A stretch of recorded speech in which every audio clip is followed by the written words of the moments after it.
Hello friends, welcome to today's Samayal. இன்னைக்கு நம்ம today சமையல்ல பால் சர்பத் எப்படி செய்யலாம்னு தான் பார்க்க போறோம். இது குழந்தைகளுக்கு ரொம்ப பிடிக்கும். குழந்தைகளுக்கு மட்டும் இல்லங்க, பெரியவங்களும் அவ்ளோ விரும்பி சாப்பிடுவாங்க. அவ்ளோ ஒரு டேஸ்டா இருக்கும். முக்கியமா இது வெயில் காலங்களுக்கு நல்ல ஒரு ஏற்ற பானம்னே சொல்லலாம். அவ்ளோ டேஸ்டா இருக்கும். இதை இப்ப எப்படி செய்யறதுன்னு பார்க்கலாம். முதல்ல ஒரு மிக்ஸி ஜார் ஒன்று எடுத்துங்க. இப்போ இதுல 1/2 கப் அளவுக்கு சர்க்கரை சேர்த்துங்க.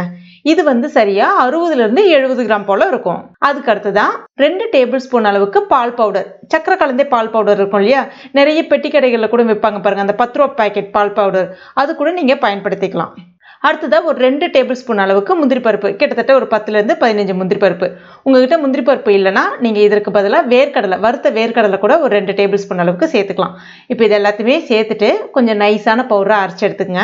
இப்போ பாருங்க இந்த மாதிரி. இது அப்படியே இருக்கட்டும். அதுக்கு அடுத்ததான் பால் ஒரு பாத்திரத்துல நான் 1 லிட்டர் அளவுக்கு பால் எடுத்திருக்கேன்.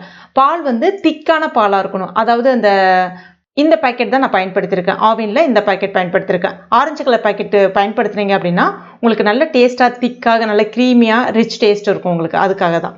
இப்போ இதுல 1 கிளாஸ் அளவுக்கு தண்ணி சேர்த்துங்க. சராசரியா ஒரு 100 ml அளவுக்கு மறுபடியும் தண்ணி சேர்த்துங்க. இது நல்லா கொதிக்கணும். அதுக்காக தான்.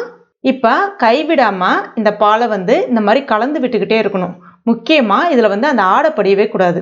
ஆடை படிஞ்சதுன்னா அதனுடைய அந்த டேஸ்டே மாத்திரும். அதனால ஆடை படியாம கைவிடாம கலந்து விட்டுட்டே இருங்க. இந்த பால் நல்லா பொங்கி வரும். பொங்கி வந்துருச்சு. இப்ப பொங்கி வந்த பிறகு ஒரு 5 நிமிஷத்துக்கு அந்த பால் நல்லா கொதிக்கட்டும். இதை இப்ப ஒரு 5 நிமிஷத்துக்கு கைவிடாம நல்லா கலந்து விட்டுக்கிட்டே இருக்கணும். அப்பதான் உங்களுக்கு ஆடை படியாம இருக்கும். இப்போ பார்த்தீங்கன்னா நான் ஸ்டவ்வை கம்ப்ளீட்டாக சிம்மில் வச்சுட்டு தான் இந்த ப்ராசஸ் எல்லாமே பண்ணிகிட்டு இருக்கேன். இப்போ ஒரு 5 நிமிஷம் ஆயிடுச்சு. ஆடை கொஞ்சம் கூட படியில் பாருங்கள். அதே சமயத்தில் பாலும் கொஞ்சம் நல்லா சுண்டி வந்திருக்கு. இப்போ இதில் நம்ம அரைச்சி வச்சுருக்க அந்த பவுடரை இதில் சேர்த்துடலாம். அந்த சர்க்கரை, பால் பவுடர்லாம் சேர்த்து அரைச்சோம் இல்லையா, அதுதான். எடுத்தோடனே எல்லாத்தையும் சேர்த்துறாதீங்க, கட்டிப்பட்டுரும். அதனால் ஒரு ஸ்பூனாக படிப்படியாக சேர்த்துங்க. சேர்த்துட்டு இந்த மாதிரி கலந்து விடுங்க. மறுபடியும் சேர்த்துட்டு கலந்து விட்டுங்க. அதே மாதிரி எல்லாத்தையுமே சேர்த்துருங்க. இப்போ ஒரு 2 நிமிஷத்துக்கு கலந்து விட்டுட்டே இருங்க. போதும்.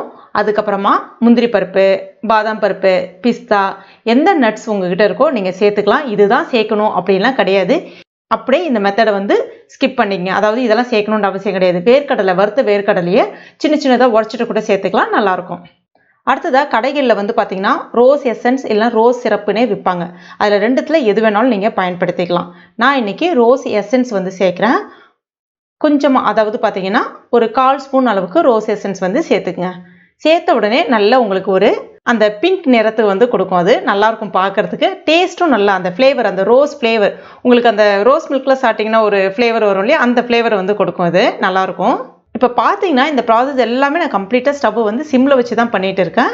அதே மாதிரி ஆடை கொஞ்சம் கூட படியல, அதை மட்டும் கொஞ்சம் கவனிச்சு பாருங்கள். பாலும் நல்லா சுண்டி வந்திருக்கு. கடைசியாக கொஞ்சமாக ஏலக்காய் பொடி சேர்த்துட்டு கலந்து விட்டுக்குங்க. இப்போ ஸ்டவ்வை ஆஃப் பண்ணிவிடுங்க. இது நல்லா ஆறட்டும். இப்போ பார்த்தீங்கன்னா நல்லா ஆறிடுச்சு. இப்போ சப்ஜா விதைகள் இருக்கு இல்லையா, சப்ஜா சீட்ஸ் அப்படின்னு சொல்லிட்டு நாட்டு மருந்து கடைகளில், டிபார்ட்மெண்ட் ஸ்டோர்லலாம் கிடைக்கும் உங்களுக்கு. அதை தண்ணியில் ஒரு ஸ்பூன் போல் சேர்த்துட்டு ஒரு 1/2 கிளாஸ் அளவுக்கு தண்ணி சேர்த்துட்டு அப்படியே மூடி வச்சுருங்க. ஒரு 10 நிமிஷத்தில் இந்த மாதிரி எல்லாமே நல்லா உப்பி வர ஆரம்பிக்கும். இப்போ இதை ஒரு 2லேருந்து ஒரு 3 ஸ்பூன் போல் கூட நீங்கள் சேர்த்துக்கலாம். இது உடலுக்கு குளிர்ச்சி, ரொம்ப நல்லது. சேர்த்துட்டு நல்ல ஒரு முறை கலந்து விட்டுக்குங்க. இது நீங்கள் ஃப்ரிட்ஜில் வச்சு சாப்பிட்லாம், இல்லைனா அப்படியே கூட சாப்பிட்லாம். ஃப்ரிட்ஜில் வச்சு அந்த ரொம்ப சில்லுன்னு சாப்பிட்டா சில பேருக்கு சளியெல்லாம் பிடிக்கும் இல்லையா, அந்த மாதிரி இருக்கிறவங்க அப்படியே சாப்பிட்டாலே நல்ல டேஸ்ட்டாக சூப்பராக இருக்கும். இல்லை ஃப்ரிட்ஜில் வச்சு நல்ல வெயிலுக்கு வெளியில் எங்கேயோ போயிட்டு அப்படியே எடுத்து குடிக்கணும்னாலும் குடிக்கலாம். அவ்வளோ டேஸ்ட்டாக இருக்கும். நீங்கள் ஒன்ஸ் உங்கள் வீட்டில் செஞ்சிட்டிங்க அப்படின்னாலே குழந்தைங்க திருப்பி கேட்பாங்க. அவ்வளோ ஒரு டேஸ்ட்டாக இருக்கும். இது இந்த நட்ஸு எல்லாம் சேர்ந்து நல்ல ஒரு ஹெல்த்தியான ரெசிபி கூட.